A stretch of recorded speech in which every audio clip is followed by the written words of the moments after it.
Baik, saya kembali akan ke Pak Muhsin Alatas selaku perwakilan dari FPI. Pak Muhsin, tadi ada katakan tetap akan menempuh jalur hukum begitu. Kemarin yang sudah masuk ke Polda Metro Jaya itu gugatannya seperti apa saja atau protesnya seperti apa sih? Jadi yang kami laporkan di Polda Metro Jaya itu kaitan dengan pernyataan Ahok yang menyinggung daripada gerakan umat Islam DKI Jakarta, yang mereka adalah terhimpun dalam gerakan masyarakat Jakarta, di mana ketika kita tanggal 10 November kita aksi damai datang ke DPRD DKI menyampaikan aspirasi tentang penolakan kami kepada Ahok, tentunya dengan dasar-dasar hukum, fakta dan data yang sudah ada, pelanggaran-pelanggaran Ahok dan lain sebagainya. Maka Ahok mengatakan kami semua para ulama dan habaib adalah preman. Ini tidak pantas diucapkan oleh seorang Ahok.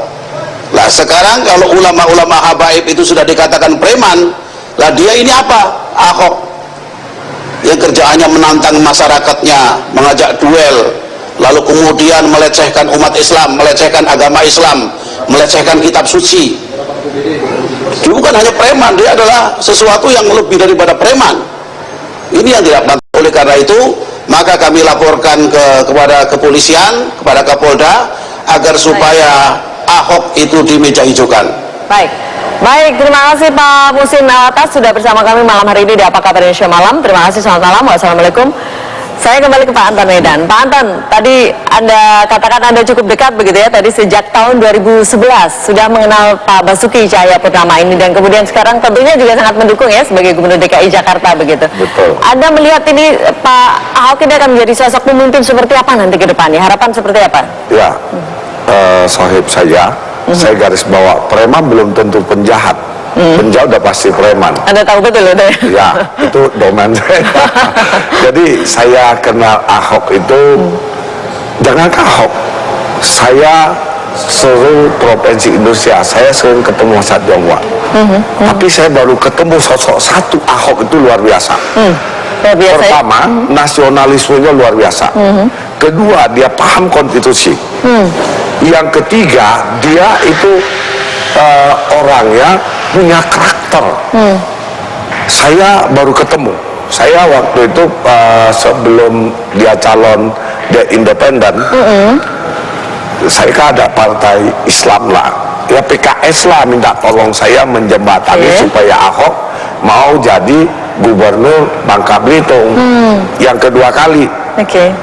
Intinya dia katakan kalau saya Kuanton dari anggota DPRD, bupati, saya pernah calon gubernur 2 jam lagi hitung suara lampu mati. Saya pun nggak mau ribut. Udah saya calon lagi dari Golkar, masuk komisi 2. Kalau saya Kuanton minta, ini akan mencalonkan jadi gubernur waktu itu ya? Belum, saya yang cerita kemudian dulu. Gagal ya? Kalau saya pulang ke Bangka, saya jangan mundur. Terus maunya gimana Ahok? Saya mau calon gubernur. Saya yakin kalau Kuanton mau dukung, saya akan jalan. Saya tanya, Ahok, pertama saya katakan pemimpin di Jakarta, Kapolri itu semua Jawa. Kapolda cuma satu yang bukan Jawa, Ritonga. Lu Tionghoa, agama lu Kristen. Lu mau calon gubernur mikir matang nggak? Kalau lu siap nggak apa-apa, lu jadi member. Komentarnya seperti siap, apa waktu itu? Siap begitu. Saya bilang ini politik, bukan politik itu angka sosial, bukan matematika. Oke. Saya siap, oke. Saya tanya, kamu punya uang berapa? 7,5 miliar. Oke. Lalu calon wakil gubernur siapa? Saya ambil dari birokrat. Oke. Saya bilang gini, Ahok, lu maju. Apa yang saya bisa lakukan? Disitulah mulai independen. Saya kumpulkan kurang lebih 18 kali di restoran. Baik dari Tionghoa maupun pribumi, 1 sen Ahok keluar uang pun enggak. Tidak keluar uang? Enggak ada. Seru ya. Nanti kita lanjutkan nanti Pak Anton dan ya di segmen berikutnya, tetap bersama kami. Baik Pak Anton, tadi kalau dari yang Anda ceritakan, Anda betul-betul dan bersama teman-teman mengawal betul hingga Pak Ahok ini akhirnya menjadi gubernur juga di Jakarta begitu kan ya? Iya, jadi saya pendobraknya mereka ketemu sampai kurang lebih 18 kali pertemuan Ahok dengan masa Tionghoa, Pribumi, Cipuli, Tanah Abang. Dukungannya banyak ITC, sekali. dukung. Ahok nggak keluar 1 sen pun. Oh, karena semua biaya dari rekan-rekan Dari ini yang ya? tamu-tamu itu. Oke. Nah, jadi di situ saya melihat masalah simpatis. Kalau lu nggak suka sama ada dialog, lu nggak suka ngomong. Apa kekurangan gua? Tapi lu nggak pilih pun nggak jadi masalah. Gua ini mau bangun Jakarta. Nah, ini mengenai hal ini nih, kembali ke karakter Pak Ahok yang banyak orang yang mungkin agak apa ya, seperti tidak setuju begitu dengan cara berbicaranya Pak Ahok yang memang tegas, ceplas begitu. Jadi kan. gini, Anda ada betul mengenal Islam kan? itu sistem itu Madinah, sholat, zakat, puasa, haji. Periode Mekah 12 tahun 7 bulan dia tanamkan tauhid, akhlak dan karakter. Ahok bukan Islam, tapi dia keyakinan dengan Tuhan Yesus Kristus kuat. Dia kenal sama Israel, Veronica kan di gereja. Yang kedua akhlak dia. Ketiga dia punya karakter. Ahok itu nggak bisa didikter. Bukan berarti dia itu otoriter, keras, enggak. Ahok itu hanya kita mau diskusi.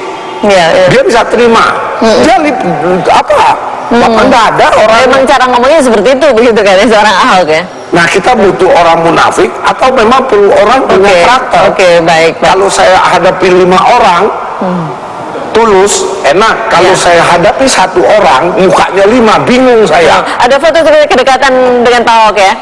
Sebelum jadi wakil gubernur. Mungkin bisa dilihat ya. Ini salah satu contoh kedekatan Pak Anton Medan juga dengan Pak Ahok begitu ya, tahun 2011 ya, Pak Anton. Saya sampai sekarang juga dekat. Saya nggak pernah wallahi nggak pernah menerima apa-apa, dan dia nggak kasih, saya nggak pernah minta. Saya kalau ke sana cuman makan selesai jalan dulu. Pertemanan yang tulus begitu ya. Baik. Terakhir ini Pak Anton Medan, apa harapan Anda ke depan ini untuk seorang Pak Ahok begitu sebagai Gubernur DKI Jakarta yang baru? Indonesia, Jakarta barometer. Saya minta Ahok nggak usah takut dengan rintangan, tantangan. Bicaralah sesuai fakta yang ada. Supaya apa? Nggak salah. Jadi ke depan harapan saya ke Ahok, dia ini jadi panutan buat masa Tionghoa. Kalau dia baik, akan baik semua bangsa ini. Saya katakan sekarang ini anggota DPRD banyak orang Tionghoa loh, karena pengaruh Ahok. Jadi saya harapkan prioritaskan apa? Banjir, macet, lalu apa? Ahok banyak turun ke lapangan seperti Jokowi. Kalau karakternya jangan diubah lagi. Jadi seperti itu saja ya, jadi seperti itu. Baik, kita harapkan tentunya Pak Ahok ini kedepannya dapat membawa Jakarta ke arah yang lebih baik lagi begitu ya, dapat memimpin Jakarta dengan baik, dengan masyarakat yang cukup majemuk. Terima kasih Pak Anton Medan sudah bersama kami malam hari ini.